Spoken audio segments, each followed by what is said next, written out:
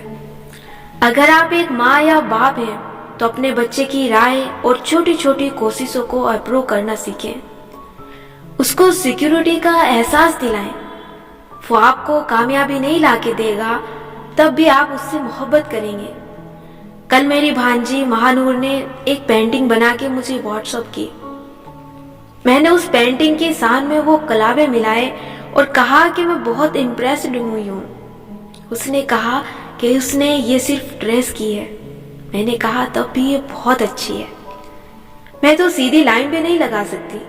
وہ اتنی خوش ہوئی کہ اگلے روز اس نے مجھے 15 منٹ کی ویڈیو بنا کے بھیجی، جس میں اس نے یہ بتایا کہ اس نے یہ پینٹنگ کیسے بنائی تھی۔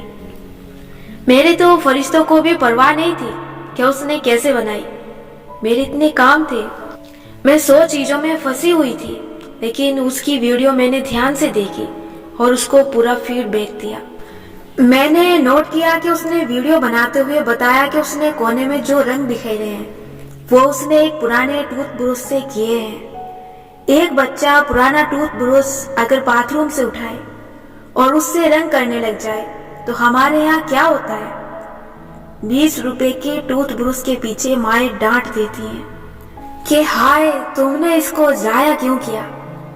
آپ بچے کو اپنی مرضی سے ایک فیصلہ کرنے نہیں دے رہے اور آپ چاہتے ہیں کہ آپ کے بچے کامیاب انسان بنے۔ مہانور کو اس کے ماں باپ نے ٹوتھ برش لینے دیا اور اس کو وہ سب کرنے دیا جو وہ کر رہی تھی تاکہ اس میں اعتماد پیدا ہو۔ اگر اس کے برعکس کیا جائے، بچے کا ہر وہ فیصلہ جس میں آپ کا مفاد نہیں ہے یا جو آپ کی سمجھ میں نہیں آتا اس پہ تنقید کی جائے تو وہ یہ سمجھتا ہے کہ مجھے اپنے ماں باپ کی محبت صرف تب ملے گی جب میں ان کے لیے کوئی کارنامہ سر انجام دوں گا۔ وہ پھر ساری عمر ماں باپ کا اپروول لینے اور ان کو خوش کرنے میں لگا دیتا ہے، اور جب وہ بڑا اور سمجھدار ہو جاتا ہے تو ان سے بیزار ہو جاتا ہے کیونکہ اسے لگتا ہے کہ یہ کبھی مجھ سے خوش نہیں ہوں گے۔ سیلف ڈاؤٹ کی ایک اور وجہ اپنی نظر میں اپنا امیج کمتر معلوم ہونا ہے، دوسرے الفاظ میں لو سیلف اسٹیم کا شکار ہونا۔ یہ کمتر سیلف اسٹیم تو میری اس کتاب کے ہر مسئلے کے پیچھے چھپی ہے۔ اس کا ذکر آپ کو بار بار ملے گا لیکن ایک دم سے یہ درست نہیں ہوگی۔ آپ کو اس کے ایک ایک مسئلے کو پکڑنا ہوگا جو آپ کی سیلف اسٹیم کو کم کر کے آپ کو سیلف ڈاؤٹ کا شکار کرتا ہے، اور پھر اپنا علاج خود کرنا ہوگا۔ جس شخص کی سیلف اسٹیم کم ہوتی ہے وہ کیسا ہوتا ہے؟ عربی میں کہا جاتا ہے کہ چیزیں اپنے اجداد سے پہچانی جاتی ہیں۔ اجداد جد کی جمع ہے، جد یعنی الٹ، مطلب یہ کہ چیزیں اپنے الٹ سے پہچانی جاتی ہیں۔ رات کی تعریف کیا ہوتی ہے؟ جب روشنی ختم ہو جائے۔ غریب کی تعریف کیا ہوتی ہے؟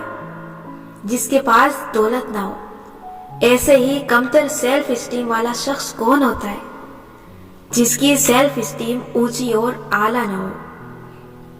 جس کی سیلف اسٹیم بہت اونچی ہوتی ہے وہ ایسا شخص ہوتا ہے جس کی اپنے بارے میں ایک ڈیسنٹ رائے ہوتی ہے۔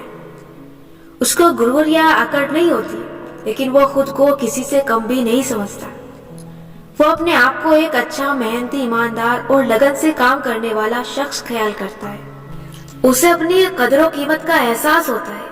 اسے اپنی ذات پہ شرمندگی نہیں ہوتی، نہ ہی خود کو وہ ناپسند کرتا ہے۔ وہ جیسا ہے اسی کی بنیاد پہ وہ اپنے آپ سے محبت کرتا ہے کیونکہ وہ خود کو اپنی خوبیوں اور خامیوں کے ساتھ قبول کر چکا ہے۔ کمتر سیلف اسٹیم والا شخص ایسے نہیں کرتا جو کہ اس کے اندر اپنے لیے محبت نہیں ہوتی، وہ اپنی عزت نہیں کرتا، اسے اپنی قدر و قیمت کا احساس نہیں ہوتا اور اس کے پاس اپنی کوئی ڈیفینیشن نہیں ہوتی۔ آپ ایسے شخص سے کہیں کہ خود کو ڈیفائن کرو تو وہ نہیں کر پائے گا۔ وہ دوسروں کو اپنے آپ کو ڈیفائن کرنے دیتا ہے کیونکہ اس کو اپنی پہچان نہیں ہوتی۔ اس کی ویلیوز کیا ہیں، اس کی باؤنڈریز کیا ہیں جنہیں کسی کو عبور کرنے کی اجازت نہیں۔ اس نے اس سب کو کبھی بیٹھ کے طے ہی نہیں کیا تھا۔ یہ سب طے کرنا ہم اگلے ابواب میں پڑھیں گے، اسی لیے اسے اپنے آپ پہ ہمیشہ شک رہتا ہے۔ اب میری کہانی کی طرف واپس آتے ہیں۔ یہ سب میرا مسئلہ نہیں تھا، بہت پہلے تھا، لیکن جس وقت یہ CMH والا واقعہ پیش آیا میں اپنے اس طرح کے مسئلوں سے بہت آگے نکل چکی تھی۔ میری سیلف اسٹیم ہائی تھی، میری عزت نفس بہت اونچی تھی، میں ٹاکسک لوگوں کو اپنی زندگی سے مکھن سے بال کی طرح نکال چکی تھی، لیکن اس کے باوجود میں سیلف ڈاؤٹ کا شکار تھی۔ وہ ہوتا ہے نا ایک مرحلہ جب آپ صرف حیران ہوتے ہیں کہ آپ کا تو خیال تھا آپ تندرست ہو چکے ہیں، اپنے نفسیاتی مسئلے حل کر چکے ہیں، تو یہ کیا ہوا؟ یہ کون سا مسئلہ نکل آیا؟ اور یہ کب سے آپ کے اندر تھا؟ کسی آستین کے سانپ کی طرح آپ اسے پال رہے تھے اور یہ آپ کو ڈنک مارے جا رہا تھا۔ آپ کیسے اتنے بے خبر تھے؟ مجھے سیلف ڈاؤٹ کیوں تھا؟ حالانکہ مجھے بچپن سے ایک بہت اچھا ماحول ملا تھا، اب تو میری سیلف اسٹیم بھی اچھی تھی۔ پھر